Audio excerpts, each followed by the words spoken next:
جی میں اسی طرف آ رہا تھا آپ سے کہ کیا آپ کا نظریہ تعلیم کیا ہے مدرسۃ الصفا میں؟ جی، مدرسۃ الصفا کا نظریہ تعلیم جو ہے وہ وحدت تعلیم ہے۔ وحدت تعلیم کا مطلب یہ ہے کہ دیکھیے ہمارے معاشرے میں دو طرح کے نالج کے سٹریمز ہے، یعنی دو طرح کے علمی دریائیں بہتی ہے۔ ایک دین کا علم کہلاتا ہے جو مکتب، مدرسہ اور جو ہے جامعات میں ملتا ہے، اور دوسرا دنیاوی تعلیم کہلاتی ہے جو اسکول اور کالج اور یونیورسٹی میں ملتا ہے۔ تو لیکن اگر جو ہے ہم قرآن اور حدیث میں دیکھیں تو ہمیں کہیں پر بھی علم کی یہ تقسیم نظر نہیں آتی ہے، کہ ہمیں اگر تقسیم نظر آتی ہے تو علم نافع اور علم غیر نافع کی تقسیم نظر آتی ہے، کہ مسنون دعاؤں میں آتا ہے اللہم انی اسألک علما نافعا اور اللہم انی اعوذ بک من علم لا ینفع۔ تو علم نافع اور علم غیر نافع ملتا ہے۔ تو جتنے بھی علوم دنیا میں پڑھے اور پڑھائے جاتے ہیں، اور جبکہ وہ حلال ہو، شریعت کے دائرے میں ہو، یہ سب کے سب علوم نافعہ ہیں۔ ہاں البتہ آپ اس میں کیٹیگری اور درجہ بندی کر سکتے ہیں کہ قرآن اور حدیث کا علم جو ہے یہ اتنا نفع دینے والا ہے کہ دنیا میں بھی نفع دیتا ہے اور آخرت میں بھی نفع دے گا۔ اور اس کے علاوہ جو عصری علوم کہلاتے ہیں، چاہے وہ سائنس ہو، میتھس ہو یا ٹیکنالوجی ہو، یہ تمام چیزیں کہ یہ کم سے کم دنیا میں نفع ضرور دیتی ہے۔ اور تو لہٰذا ہمارا مین نظریہ تعلیم یہ ہے کہ دونوں طرح کے علوم کو ایک ساتھ جمع کر دیا جائے۔ تو الحمدللہ ہمارے یہاں پر حفظ پلس 10ویں کا کورس ہے، کہ اس میں بچہ ہمارے پاس آتا ہے اور قرآن پاک بھی حفظ کرتا ہے اور اپنی 10ویں کی عصری تعلیم بھی مکمل کرتا ہے۔ اور یہی طرز ہمیں، اگر ہم مسلمانوں کا جو سنہرا دور ہے، گولڈن ایج جو کہلاتا ہے، اس وقت کے جامعات کو اٹھا کر دیکھیں، چاہے وہ جامعۃ القروین ہو، فاس یونیورسٹی، یا پھر جامعۃ الازہر ہو، یہاں تک کہ دارالعلوم دیوبند کی تاریخ بھی ہم اٹھا کر دیکھیں تو وہاں پر یہ دین اور دنیا کی تقسیم نہیں تھی، کہ بعد میں چل کر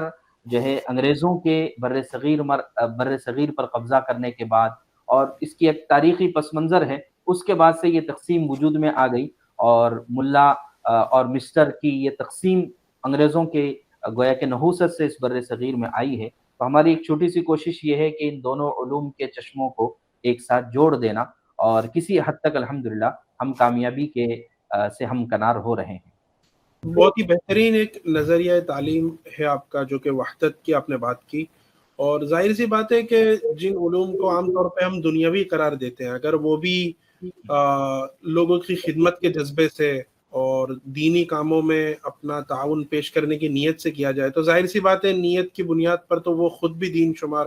ہو سکتا ہے۔ جی بہت اچھی لیکن بات آپ نے ایک تو نیت کی بات بتائی، دوسری ایک چھوٹی سی بات اس کے ساتھ جوڑ دیتا ہوں کہ دیکھیے اسکولوں میں جتنی چیزیں پڑھائی جاتی ہیں